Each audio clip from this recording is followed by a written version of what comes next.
práctica de la caridad. Preparando el domingo con el padre José Luis Menéndez. Buenas tardes, queridos amigos. Bienvenidos a una nueva edición de Preparando el Domingo con el padre José Luis Menéndez.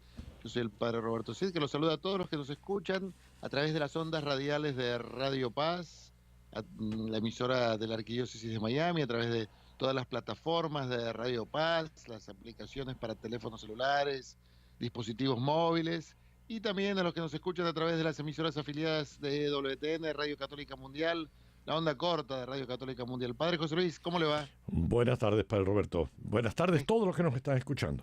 ¿Me extrañó la semana pasada? Claro. Bueno, pero tenía a Pepe Alonso, la verdad.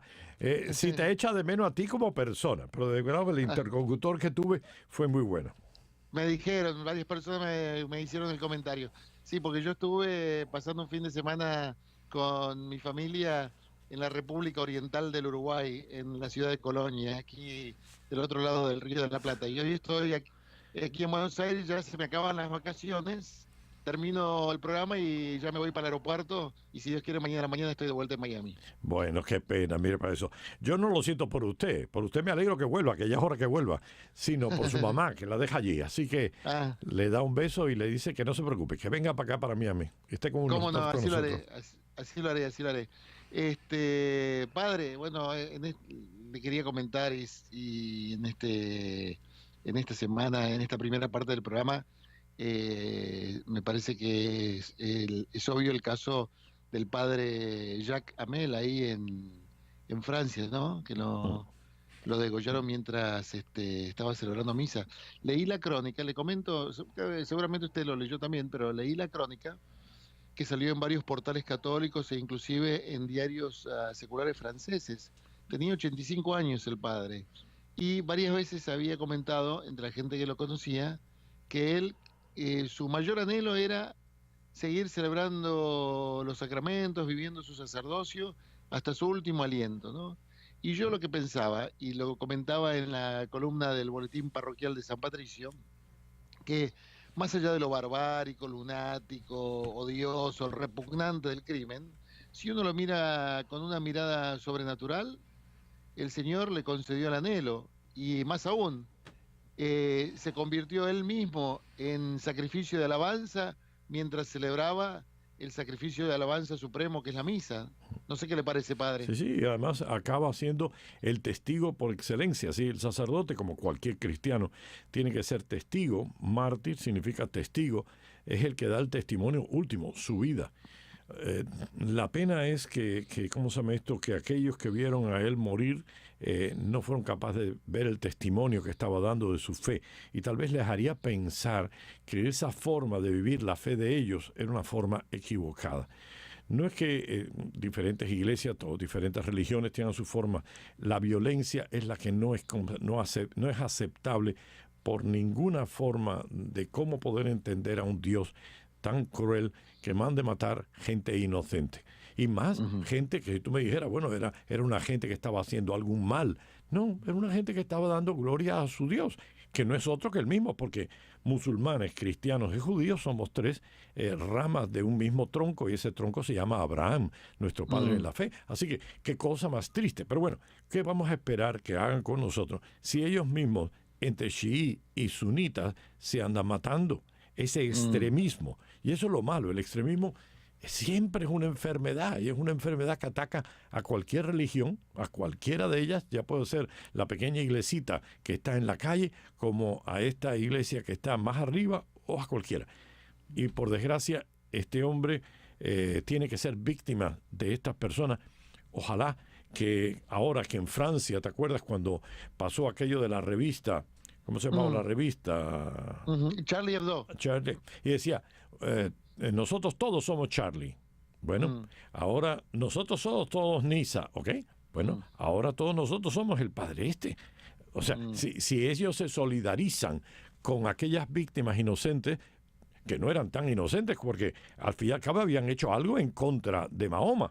En este Claro, caso, este claro. hombre no había hecho nada en contra de Mahoma, simplemente estaba adorando a su Dios. O sea que este con más inocencia, si es que pueda verse, aunque la violencia nunca es justificable, Claro, pero claro, este ni siquiera había dicho nada de Mahoma. Le cortaron el claro, cuello simplemente por ser cristiano. Y yo claro. creo que esto es lo terrible, ver que ahora este mismo pueblo que se solidariza con una revista tan anti todo como era esta revista, que no se solidarice ahora con este pueblo y con este sacerdote que lo matan de esta manera. Así que yo espero que sean justos y también se solidaricen de esa manera. Sí, sí, yo, para mí, o sea, me da indignación, dolor, un montón de sentimientos, pero también mirándolo al sacerdote desde el punto de vista de la fe, me edifica que él haya sido capaz de vivir su sacerdocio hasta las últimas consecuencias, ¿no? ¿Sí? Y Yo sí, iba adelante, padre. y te dice una cosa, que una de las cosas que los sacerdotes deberíamos ser es todos nosotros confesores, y no porque no porque vayamos a hacer confesiones, sino porque nosotros tenemos que confesar nuestra fe continuamente con nuestra vida, con nuestro modo de ser. Pero el grado máximo del confesor, el grado máximo es el del mártir. Es el Claro. del que da la vida totalmente. Es un momento desagradable, pero fue también un momento glorioso. Es decir, él entrega su vida hasta las últimas consecuencias. Ese altar está realmente consagrado por la presencia de Dios, pero también por la sangre de ese mártir, que quedará ahí siempre para esa comunidad de lo que un cristiano tiene que hacer, ser fiel hasta la muerte. Ojalá que en ese país, y nosotros sabemos que Europa en general, Francia en particular, existe una apatía ante la religión, ¿no? No es que sean ateos, sino, como dicen los españoles, pasan de la religión. Bueno, ojalá que esto les haga pensar. Cada golpe que han recibido debía hacerles pensar. Esto es todo lo que nosotros podemos esperar. Esto es toda nuestra vida. Esto es todo lo que nosotros queremos. Esto es todo lo que esperamos. Esta es la vida.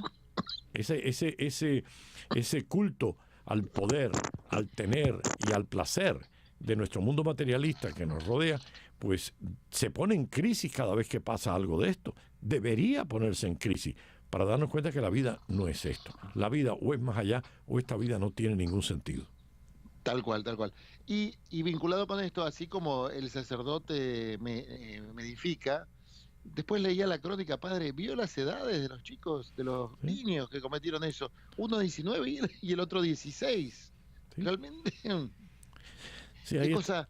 No, o sea, que a los 19 y a los 16 años estén metidos en algo, en tanta violencia, tanto odio, tanto fanatismo. Y lo Eh, peor, no es simplemente que fueran de esa edad, sino que incluso había nacido, uno de ellos por lo menos había nacido en Francia, o sea que no era que hubiera venido de medio de la guerra de Siria, no.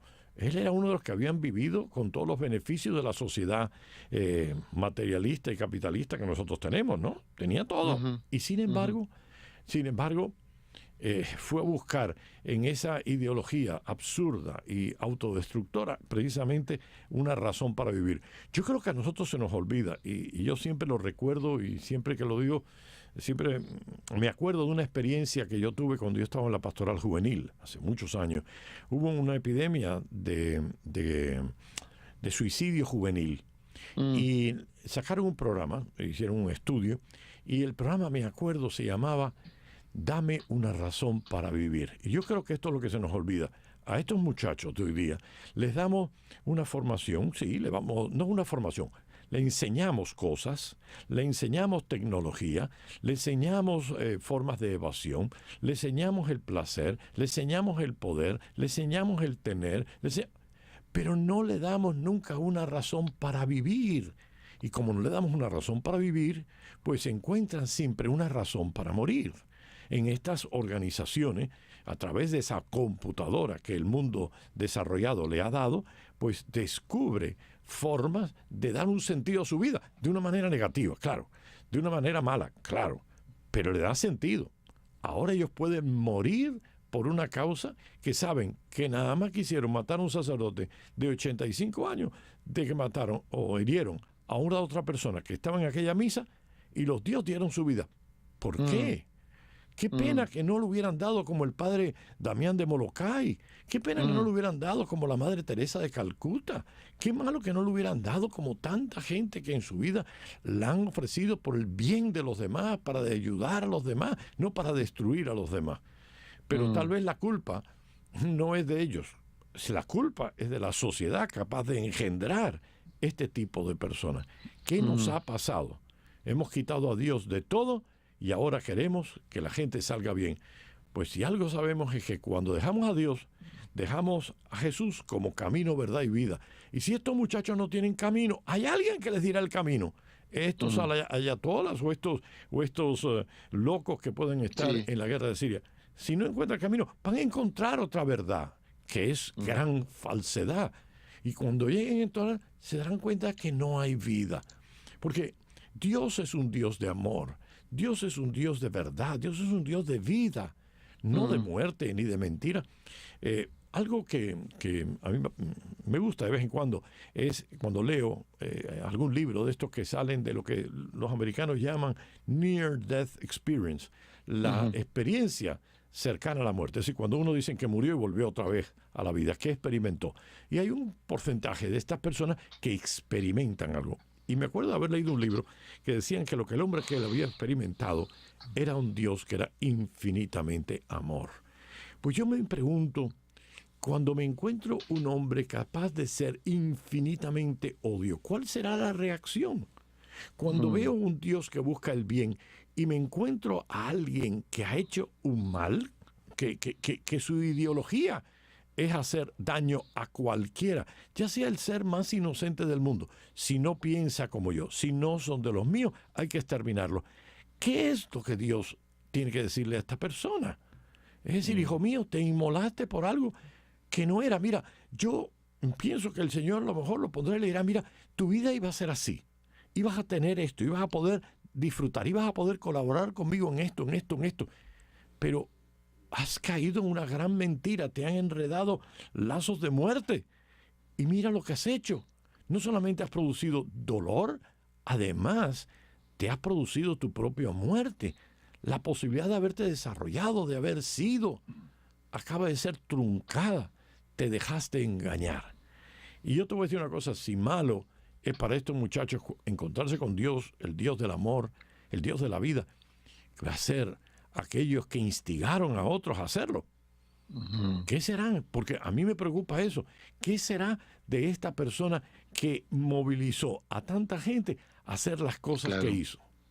Ese que motivó a aquellos de septiembre 11, ¿no? Sí, ¿Cómo esa persona que motivó, ese Osama Bin Laden, capaz de mover a esta gente a hacer esto, cuando se presenta delante de Dios, decían las personas que experimentaron cerca de la muerte, la experiencia esta, uno decían, es que lo que yo experimenté es el dolor que yo causé. Oye, pues lo siento, porque los muertos de las torres, de las torres en Nueva York produjeron un dolor, no solamente a los que murieron en el momento, y a los posteriores, ya a la familia, ya a los amigos, ya a la ciudad, y esa ola se extiende. Y yo creo que eso es triste. ¿Qué es lo que van a sentir esos que fue este hombre que produjo tanta muerte en Orlando, o los de San Bernardino, o los de Niza, o los de París, o los de Bélgica? ¿Qué es lo que experimentarán? No lo sé, porque realmente Dios es un Dios de amor, tal vez. Yo no sé, les hará darse cuenta de lo que pasó. ¿Qué pasó? Por otra parte, nosotros, yo pensaba el otro día también, ¿no? Jesucristo también murió por al-Baghdadi y por ¿no? los dos chicos que cometieron esta aberración, ¿no? Clarísimo, pero qué pena, porque yo puedo dar mi vida por alguien y mi alguien rechazarla, ¿no? Y haber dicho, esto lo hice por ti, pero yo no lo quiero. ¿Cuántas veces nos encontramos eso con los padres, no con los hijos?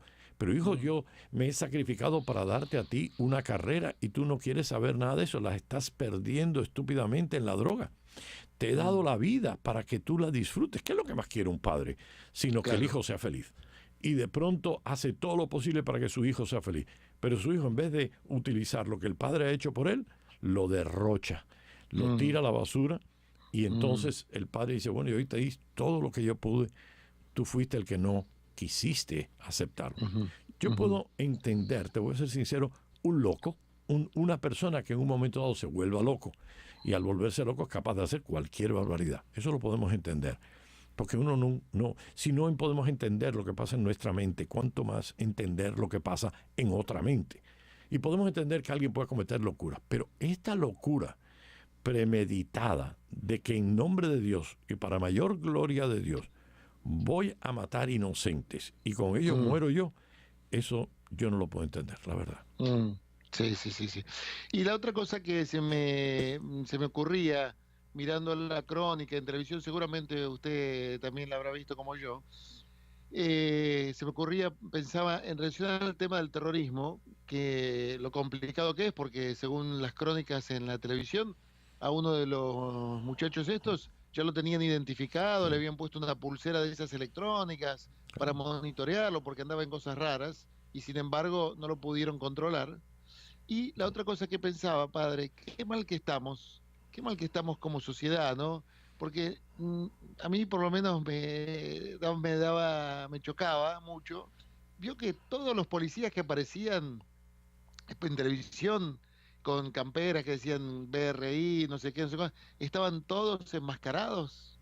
Y yo Claro. decía, qué mal que estamos como sociedad cuando las fuerzas del orden y de la ley tienen que estar enmascarados y aquellos que representan el odio, el mal, impunemente van con la cara descubierta a matar a un cura. Qué mal que Sí. estamos, ¿no? Pero bueno, recuerda que el gran problema es que la traición y la cobardía es parte de las armas que ellos tienen. Ellos no van a tener ni la hombría de enfrentarse cara a cara con alguien como ese policía. Van a ir por la espalda y van a hacerlo en grupo y van a hacerlo para hacer que caiga. Y lo van a hacer no solo con el policía, y con su esposa, y con sus hijos, y con su familia. Y de eso se está protegiendo el policía, por la cobardía de estas personas. Y este es el problema. Estas personas encobardemente los van a atacar, mientras que el policía va a tener que guardar la ley, va a tener que guardar la ley a la cual él está Claro, defendiendo. claro, Los otros no lo van a hacer. Y tienen claro. que protegerse de eso mismo. Es una tristeza. Por eso Sí. es que es tan difícil esta lucha, porque decía en el mismo periódico, decía, es que el problema está en que por mucho que nosotros le podamos poner una manilla de esto, El brazalete un electrónico. brazalete electrónico, digo, sí, pero podemos ponerlo para que no usara ningún arma, ¿no? Si estaba ya fichado para que no pudiera comprar armas, para que no pudiera marcharse, pero lo que menos podíamos esperar es que este hombre coja un cuchillo y se va a una iglesia, ¿no? La cobardía es esa, es coger algo y ir a matar a un viejo de 85 años, por favor, un hombre débil, ya no tiene la fortaleza.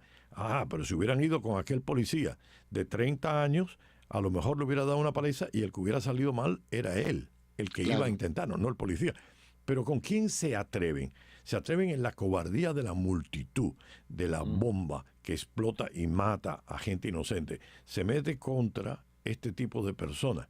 Sí, como el otro delirante que acelera el camión contra gente que está Contra gente celebrando que, la Bastilla. sí, ellos van a morir, pero a ellos no les importa quién mata. Y lo triste, entre el mismo de Niza, uno de los Sí. problemas que tenía es que una de las personas que murió era una muchacha musulmana y decía, pero estábamos aquí, estábamos disfrutando del momento y de pronto este animal, ¿en nombre de quién mata a esta persona? Es como si ahora hubiera un loco católico y en nombre de Jesucristo te pega un tiro a ti o me pega un tiro a mí. Pero ¿quién eres tú? En nombre de mi padre, en nombre de mi hermano, en nombre de mi Salvador, ¿vas a matarme a mí? ¿Cómo vamos a matar? Y este es el gran problema, es esa cobardía. Y por eso cualquiera. Así que si algo tenemos claro es que todos tenemos que estar preparados porque no sabemos ni el día ni la hora, porque Claro. no hay un sitio que uno diga, mira, ellos se dedican a volar cuarteles, ellos se dedican a matar militares. No, ellos matan al niño que acaba de nacer o al viejo que está a punto de morirse. Ellos atacan en una revista, atacan en un club nocturno, atacan en una iglesia, porque tampoco podemos decir, no, mira, si estás en un club nocturno, si estás Claro. en una... No, es que es cualquiera de nosotros. Por eso, Sí, sí. nunca mejor que lo que dijo el Señor. No sabéis ni el día ni la hora. Sí. Hay que estar Y que lo- preparado. Y que lo vamos a escuchar este domingo en la misa. ¿Sí? Y No montones. la última cosita que le quería comentar también, padre, antes de ir a pausa, era, y también qué complejo que es todo el tema de los refugiados, porque vio que en Alemania, ese que entró a matar gente en Múnich, era en Sí, las afueras de Múnich, era uno supuestamente refugiado, sí. y el tipo empezó a matar alemanes, pobrecitos. Pero bueno, yo te voy a decir una cosa. En todo grupo vas a haber gente de todo tipo. Es decir, imagínate, yo soy cubano, yo soy refugiado cubano. Yo no estoy aquí porque quise venir, porque me gustaba más la ciudad de Miami que la ciudad de La Habana. No, no. Tuvimos que refugiarnos en tierras lejanas debido a la persecución. Ok, y en Miami existen muchos cubanos. Y hay cubanos muy buenos, pero hay cubanos también muy malos. Hay cubanos Mm, que se sacrifican por el país y que luchan por el país, y hay cubanos que le roban al gobierno en el Social Security y se van con el dinero para Cuba de vuelta. Es decir, nunca hay un grupo que tú puedas decir todo el grupo es bueno o todo el grupo es malo. Ni todos los católicos son buenos, ni todos los católicos son malos. Ni todos los musulmanes son buenos, ni todos los musulmanes son malos. Ni todos los refugiados son buenos, ni todos los refugiados son malos. Los hay mm, de todo tipo. Y por eso el gran problema de los refugiados no son los refugiados, sino un refugiado que no se le mira, que no se le estudia quién es esa persona. Porque nosotros sabemos que el mal se aprovecha de las multitudes para mandarnos gente desquiciada. En el ujú. Mariel, y eso es una experiencia que tuvimos los cubanos, cuando en el año 1980 vino la emigración del Mariel, cuando la embajada de Perú en La Habana, el señor Fidel Castro permitió que todo el que quería salir, que saliera del país.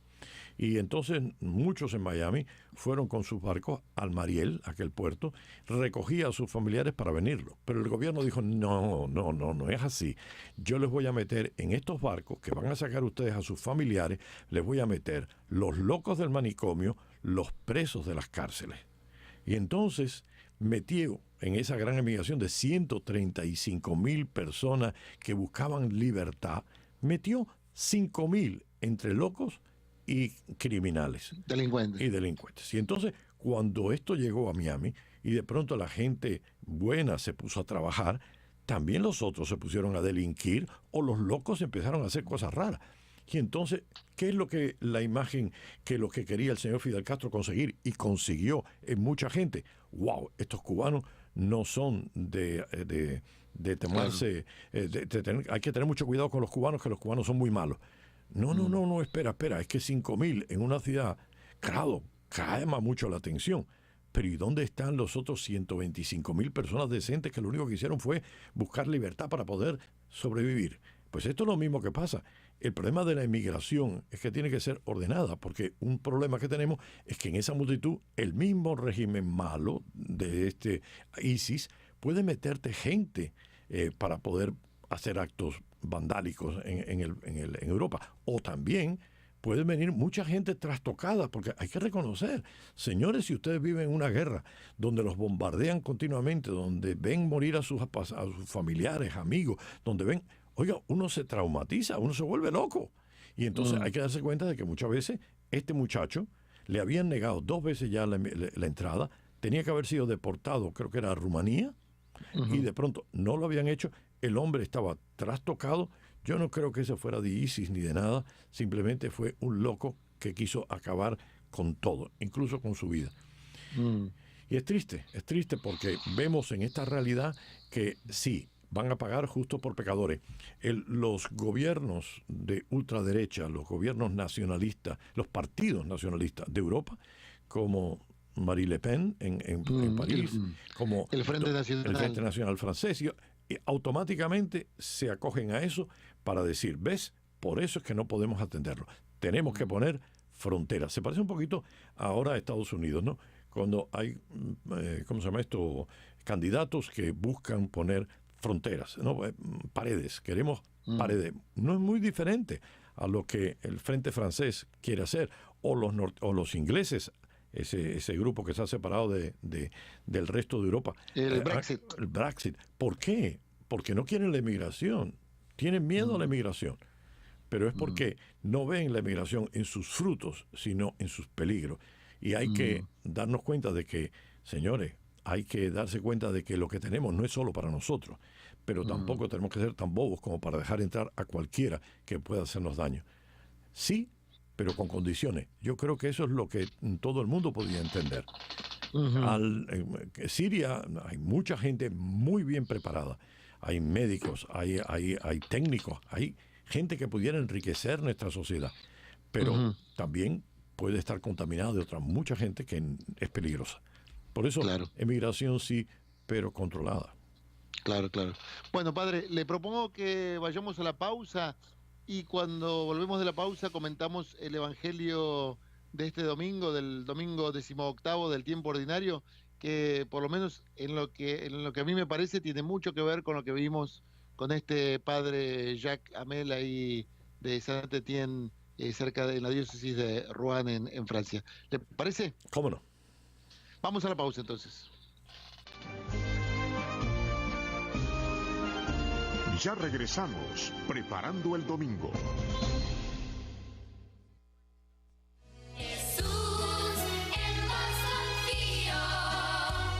El Apostolado de la Divina Misericordia de la Arquidiócesis de Miami les invita a visitar su casa de oración en los terrenos del santuario localizados en el 4121 Southwest 85 Avenida, de lunes a sábado de 9:30 de la mañana a 4 de la tarde, domingos de 2 a 4:30, Capilla del Santísimo, veneración de la imagen de la Divina Misericordia y la reliquia de Santa Faustina.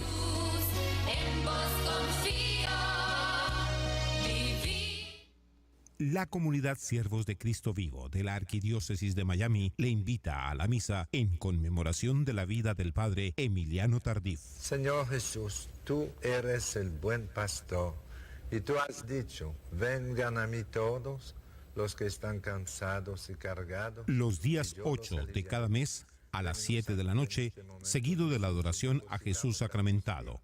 En la Casa de la Anunciación, 3100 Northwest 77 Court. Informes 305-599-1343. Ven, Jesús te espera. Vamos a adorarle. En la Eucaristía está tu presencia, Señor.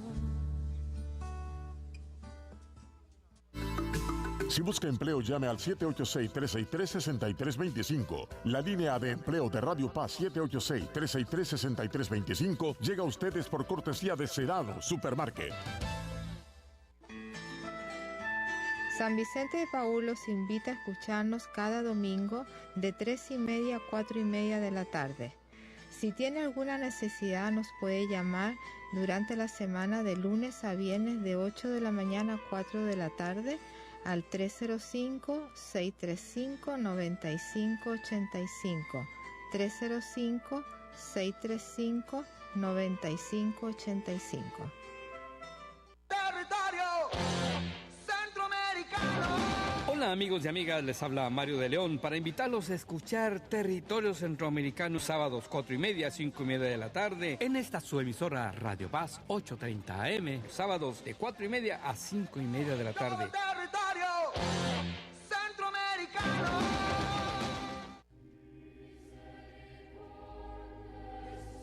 Para vivir el año de la misericordia, haz una obra de misericordia hoy.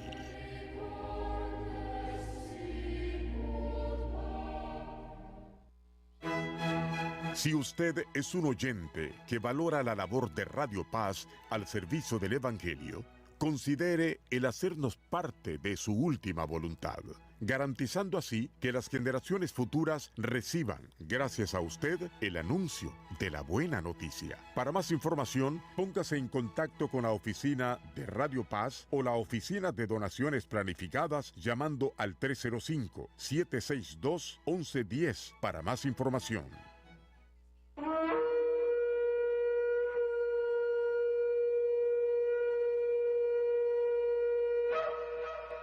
El solo rezar. Alguien decía sí, pero con solo la oración no se hace nada. Sin la oración se hace menos. Creo que a todos nos hace bien levantar los ojos al cielo. Intenciones de oración del Papa Francisco para el mes de julio. Intención general.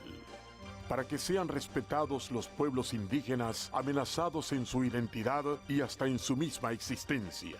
intención por la evangelización, para que la Iglesia de América Latina y el Caribe, a través de la misión continental, anuncie con ímpetu y entusiasmo renovado el Evangelio.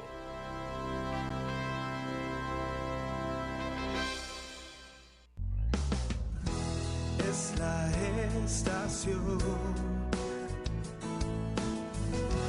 nuestra fe está en Dios.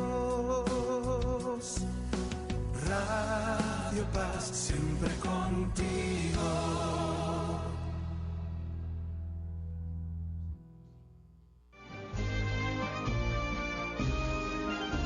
Ahora regresamos preparando el domingo. Bueno, y seguimos aquí preparando el domingo con el padre José Luis, este próximo 18º domingo del tiempo ordinario, en el que estamos leyendo el Evangelio según San Lucas. Está transcurriendo también la Jornada Mundial de la Juventud, el Papa estuvo en Auschwitz, se lo veía muy conmovido.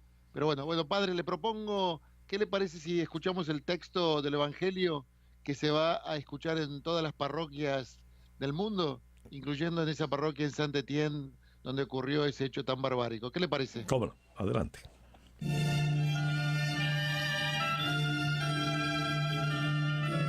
Lectura del Evangelio según San Lucas, capítulo 12, versículos del 13 al 21. En aquel tiempo, hallándose Jesús en medio de una multitud, un hombre le dijo: Maestro, dile a mi hermano que comparta conmigo la herencia.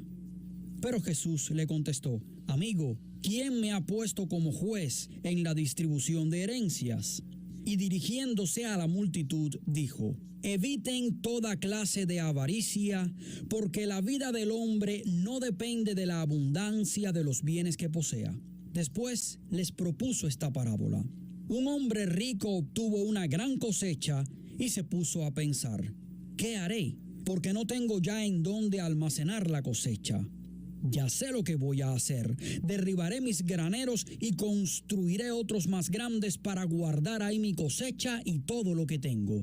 Entonces podré decirme: ya tienes bienes acumulados para muchos años, descansa, come, bebe y date a la buena vida. Pero Dios le dijo: insensato, esta misma noche vas a morir. ¿Para quiénes serán todos tus bienes? Lo mismo le pasa al que amontona riquezas para sí mismo y no se hace rico de lo que vale ante Dios. Palabra del Señor.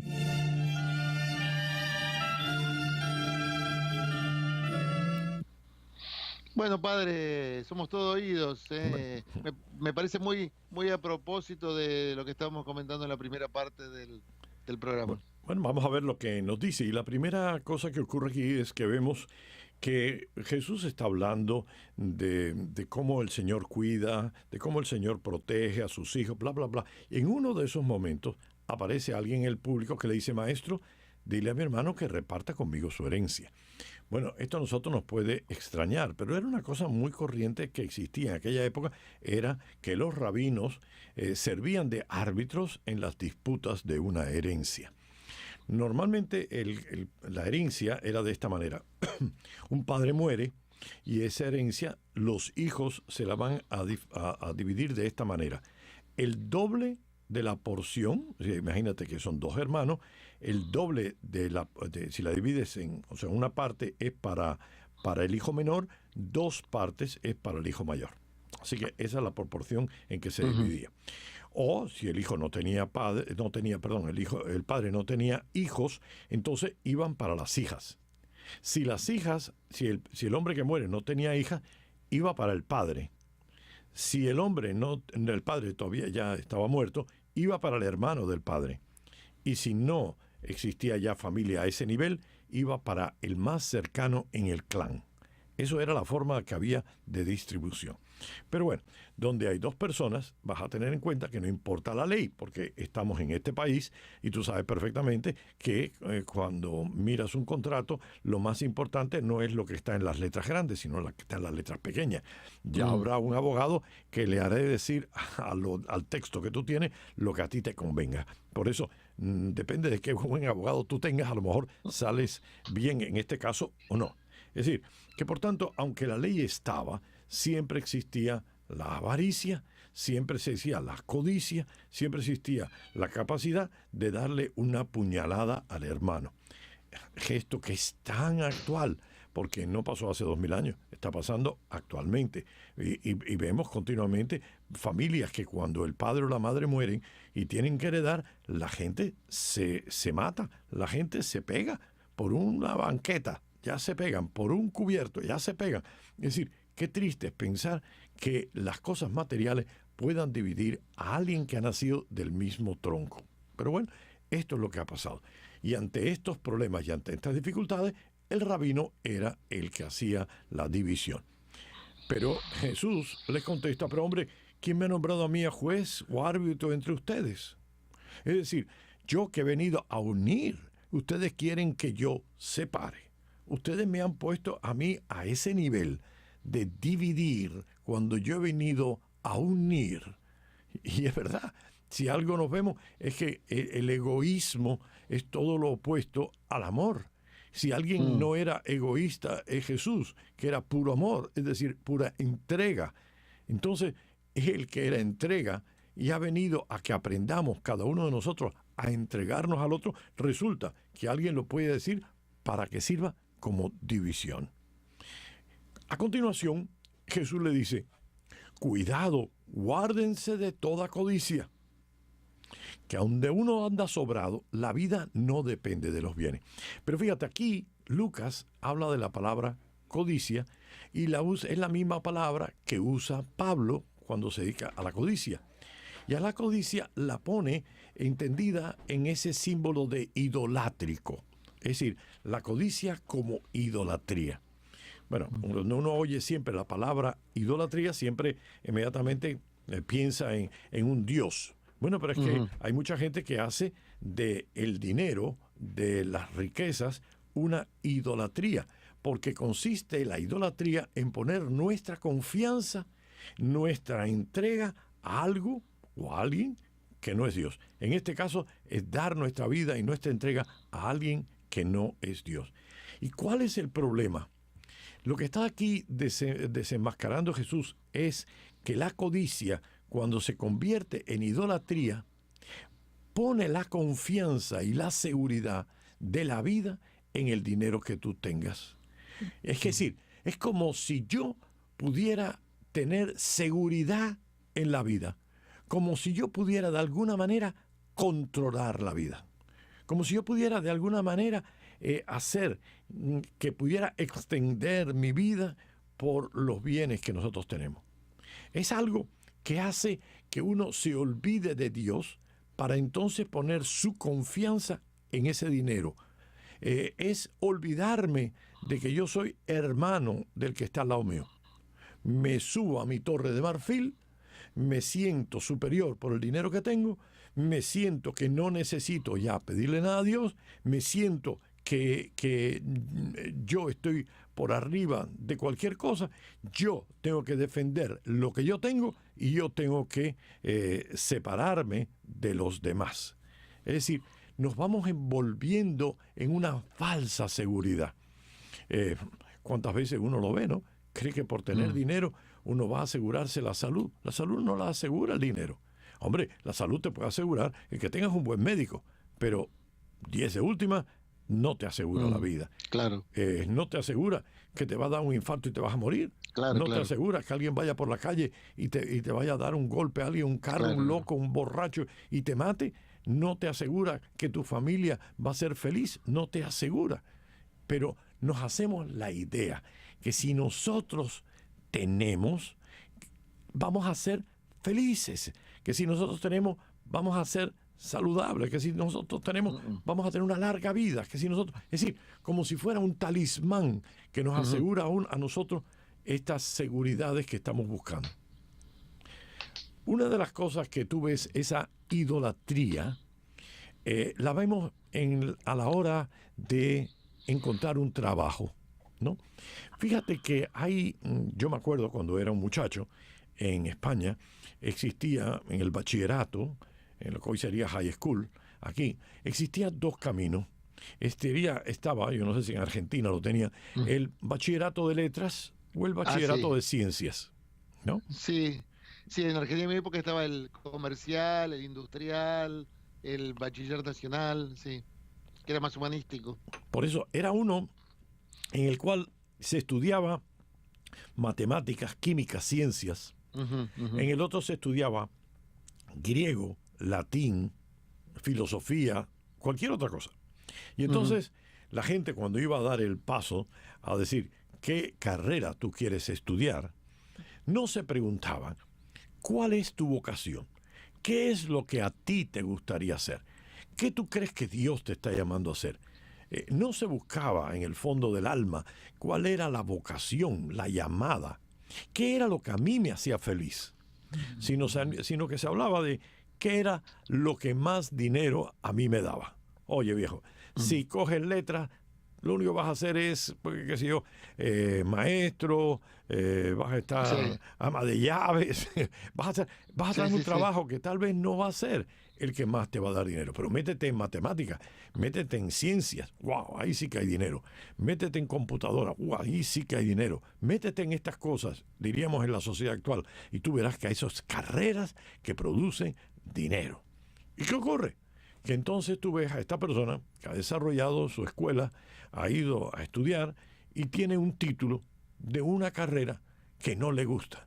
Levantarse por la mañana es un sacrificio, es un tormento. Mi madre, tener que ir a hacer esto en esta oficina. Sí, conseguiré mucho dinero, sí, tendré una casa, sí, tendré todo esto, pero no soy feliz. Y en cambio tienes a la otra persona que en vez de buscar qué es lo que más dinero le produce, ha buscado qué es lo que a mí me gusta hacer. Y entonces es feliz, incluso no teniendo ese dinero o esa casa. Y entonces todos los días por la mañana, cuando se levanta, es una gran aventura que él o ella van a disfrutar. Bueno, tú y yo hemos hecho una decisión. Verdaderamente, si hubiéramos querido haber hecho fortuna, haber tenido dinero, haber tenido posesiones, pues yo te aseguro, y tú estarás de acuerdo conmigo, que no nos hubiéramos metido a curas. No. Nosotros hicimos un estudio en nuestro corazón, sentimos una llamada. Y aunque no todos los días brille el sol como una mañana primaveral y haya días con nubarrones, yo creo, y me imagino que a tú te pasará lo mismo que a mí, te levantas todos los días con la ilusión de que vas a hacer algo que te gusta. Claro. Algo que responde a una llamada. Y que sí, que no siempre es fácil, claro, pero que sí vale la pena. Y que sí lo vas a disfrutar. Y que sí lo vas a decir, no importa lo que cueste o lo que duro que sea, mi vida tiene sentido. Cuando tú, en cambio, te has arrodillado ante el dinero y el poder, eso se te convierte a ti en una cosa que es un infierno. Cuando has hecho de el Dios dinero y el Dios poder tu objetivo en la vida y no tu oír tu vocación y descubrir el servicio, vas a pagar un precio muy alto. Y por eso el Señor dice, cuídense, guárdense de esa codicia, que aunque uno ande sobrado, la vida con mayúscula, no depende de los bienes. Y yo no estoy hablando ahí de cualquiera, de la vida física y de la vida vida. Es decir, hay gente que sobrevive y hay otra gente que vive. Bueno, pues si tú quieres vivir, no te rindas ante estos poderes ni ante estos dioses, no te rindas ante la codicia. Busca qué es tu vocación. Y aunque sea dura y difícil, valdrá la pena. Bueno, sigamos. Dice, entonces el hombre de los hilos después viene, de los graneros. En los graneros, por eso dice, y entonces se dijo, voy a hacer lo siguiente. Y fíjate, voy a derribar mis graneros, construiré otros más grandes, almacenaré el grano y los demás provisiones. Y luego podré decirme, amigo, tienes muchos bienes almacenados para muchos años. Túmbate, come, bebe y date la buena vida. Bueno, esto dicho en ¿cómo se llama esto? Hoy día, diríamos que es bastante corriente, no nos extrañaría a nadie que hiciera esto. Pero si estamos hablando de la Palestina del tiempo de Jesús, donde todo era comunitario, lo que estamos viendo aquí es que este hombre no está consultando con el clan. Recuerden que en ese mundo el clan era muy importante, la familia era muy importante, porque se dependía para poder sobrevivir de la familia, del grupo. Entonces lo normal es que este hombre hubiera reunido a su clan, a su familia, hubiera compartido lo que estaba y hubiera escuchado lo que los demás dicen, y de lo que los demás dijeran, él iba a tomar una decisión. Era una decisión del clan. Recuerden, las cosas buenas llenaban de honor al clan, las cosas malas denigraban al clan. Hace poquito, el domingo pasado, en aquella persona que no le daba el pan a su amigo, no era lo que él buscaba, era simplemente lo inoportuno del hombre llamándolo y que no cesaba de seguir llamándolo. Era la vergüenza que luego le iba a dar cuando él no hubiera dado paso a la hospitalidad, que era importante. Y entonces, ¿por qué no daba hospitalidad? No solamente era malo para él y su familia, lo era para todo el pueblo. Es decir, todo estaba mezclado. Es decir, no existía esa individualidad que nosotros vemos hoy. Por eso cuando este hombre dice esto, estamos hablando de un hombre extremadamente egoísta, egocéntrico. Y este egocéntrico está diciendo que ahora yo voy a hacer esto, y con esto voy a hacer esto, y con esto voy a tener mucho dinero, y con esto voy a vivir mucho tiempo sin tener que trabajar. Estúpido, le va a decir el Señor, insensato. Pero ¿quién te ha dicho a ti que vas a vivir un minuto? Y yo me pregunto, Roberto, ¿qué es lo que nos pasa a la sociedad? Nos hemos vuelto de espalda al espíritu, que es el que da sentido a la vida, y lo único que estamos haciendo entreteniendo nuestra vida humana al nivel más bajo. Es decir, ¿cuál es el nivel más bajo? Bueno, pues mira, nos preocupa el dar de comer al cuerpo, nos preocupa ir al gimnasio y desarrollar unos músculos maravillosos. Bueno, no hay nada malo en eso. No, claro que no hay nada malo. Pero cuando eso se convierte en el objetivo de nuestra vida, cuando eso se convierte en que es el templo de nuestra existencia, donde estamos pensando simplemente dónde vamos a comer, dónde nos vamos a divertir, dónde nos vamos a ir de vacaciones, y lo ponemos al nivel material, cuando opinamos eso, bueno, lo único que puedo decirle es que los gusanos se lo van a agradecer muchísimo, porque vamos a tener, como decía aquí un anuncio de un programa, de un restaurante, vamos a tener masa limpia y de primera, porque ahí sí que no va a haber grasa, ahí va a ser masa buena. Pero ¿para qué hemos hecho todo eso? Dios mío, se nos ha olvidado de que nosotros tenemos otra dimensión y una dimensión espiritual. ¿Cuántas horas paso yo haciendo lo que necesito hacer para conseguir dinero, para poder vivir y donde no soy feliz?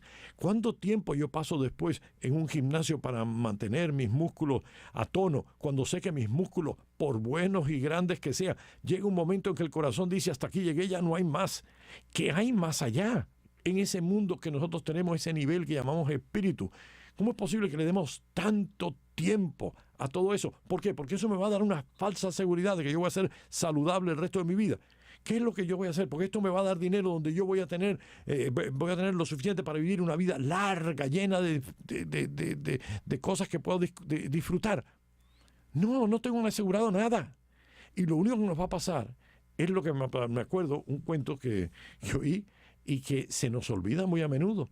Existe otra vida que hemos hecho en estas cosas que el Señor dice, eso pasa a los que amontonan riquezas para sí y para Dios no es rico.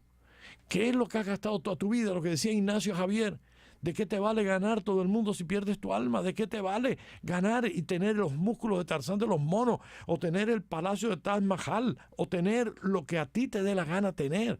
Si tu espíritu no se ha desarrollado, cuando te toque ser dado a luz a esta nueva dimensión del espíritu, eres un aborto, no tienes espíritu donde poder sobrevivir en ese mundo. Toda la fuerza física, todos los bienes materiales están al servicio de desarrollar a toda la persona. Pero cuando tú te das cuenta de que esto es codicia, entonces te das cuenta de que tú tienes un Dios y tú te das cuenta de que hay al lado tuyo un hermano. Este hombre, cuando pensó en todo lo que tenía, en ningún momento se dije, uy, qué bueno, voy a poder compartir, voy a poder ayudar a eliminar la pobreza, voy a poder ayudar a otras personas. No, lo que pensó es decir en él, cómo yo voy a divertirme, cómo yo voy a pasarlo bien. Y ahí hace que la codicia, esa idolatría, hace que se vuelva hacia él y que no sea capaz de compartir a los demás. Ahora llegará el día en que a él le toque partir, que le va a tocar partir, es que todos vamos a partir, es que no hay nadie que se va a quedar de semilla. Y cuando nos toque partir, habrá que preguntarse, ¿qué he desarrollado? ¿El dinero me sirvió para desarrollarme? ¿El dinero, la posición mía, me ayudó para desarrollarme en servir? Porque igual que la soberbia, que la avaricia es para él, el amor es el servicio. Es en el servicio en el que yo crezco en el espíritu. En el egoísmo, lo que yo hago es quedarme sin compartir, sin aprovechar lo que yo tengo para ayudar a los demás. Es decir, me quedo encerrado en mí mismo sin la capacidad de abrirse. Esto se parece, como te decía, a ese cuento que era una señora que se murió y fue al cielo, lo esperaba San Pedro a las puertas y dice que San Pedro lo recibe en un carrito, la señora se mete y San Pedro empieza a conducir por el reino de los cielos y de pronto llega a un sitio que era unos grandes condominios, así como aquí lo que podemos llamar Brickell, ¿no? Y pasó de largo. Y pasó por otro sitio así precioso como Coconut Grove, ¿no? Que tiene esas casas tan maravillosas. Y siguió un poquito más allá, pasó por un sitio así con casas fastuosas como Coco Plum. Y siguió más adelante y fue bajando y bajando y bajando y bajando y bajando.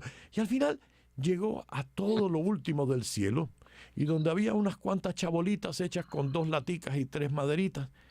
Y San Pedro se baja, le da las llaves y le dice, señora, su chabolita, su cabañita, es aquella de la esquina.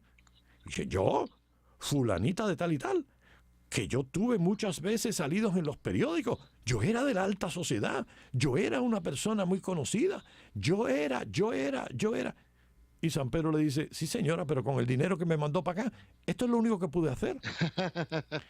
y lo único que puedo hacer es que el dinero en el cielo es transformado en el servicio que uno hizo aquí.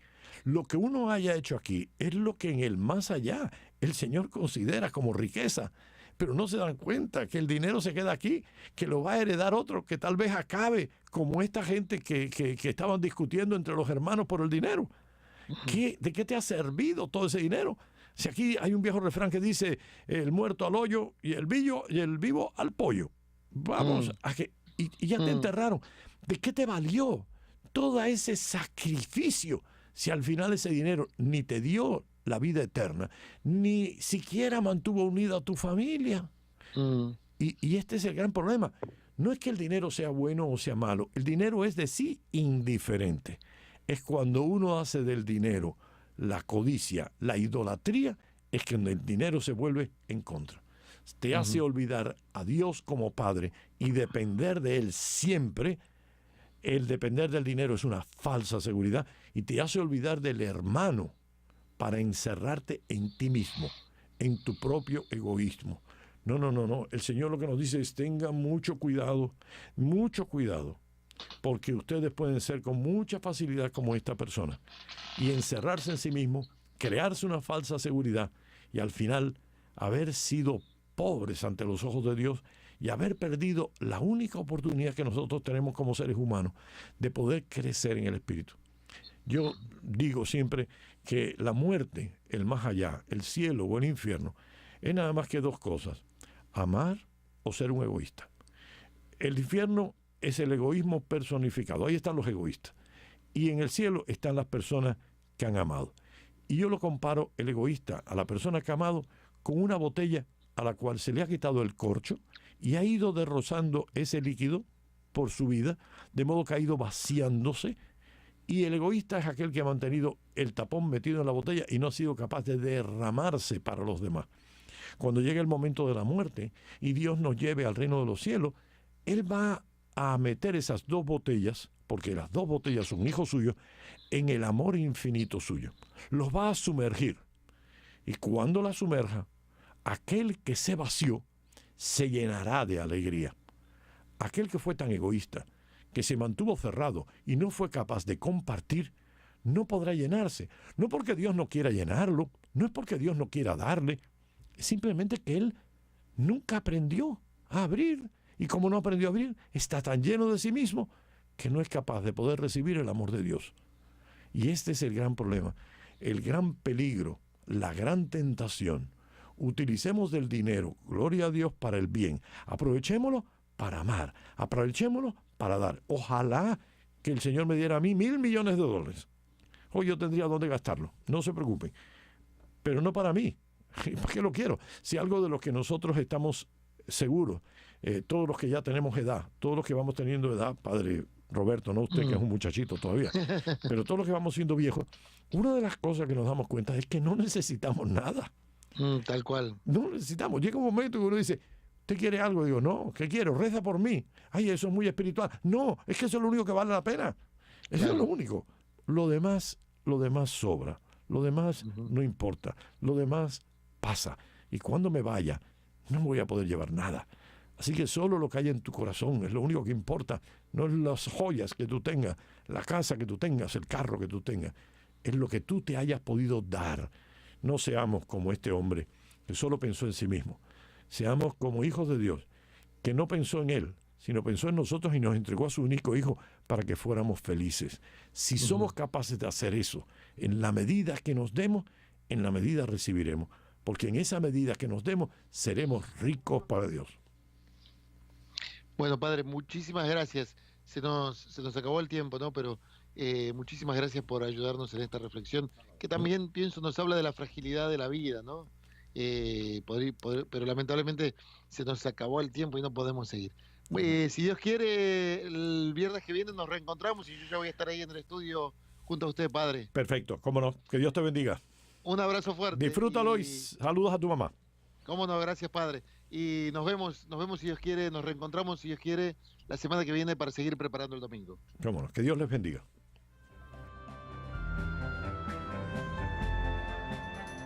Radio Paz presentó Preparando el Domingo. Esta relación de hijos con el Señor debe crecer, debe ser alimentada cada día con la escucha de su palabra, la oración, la participación en los sacramentos y la práctica de la caridad. Preparando el Domingo con el padre José Luis Menéndez.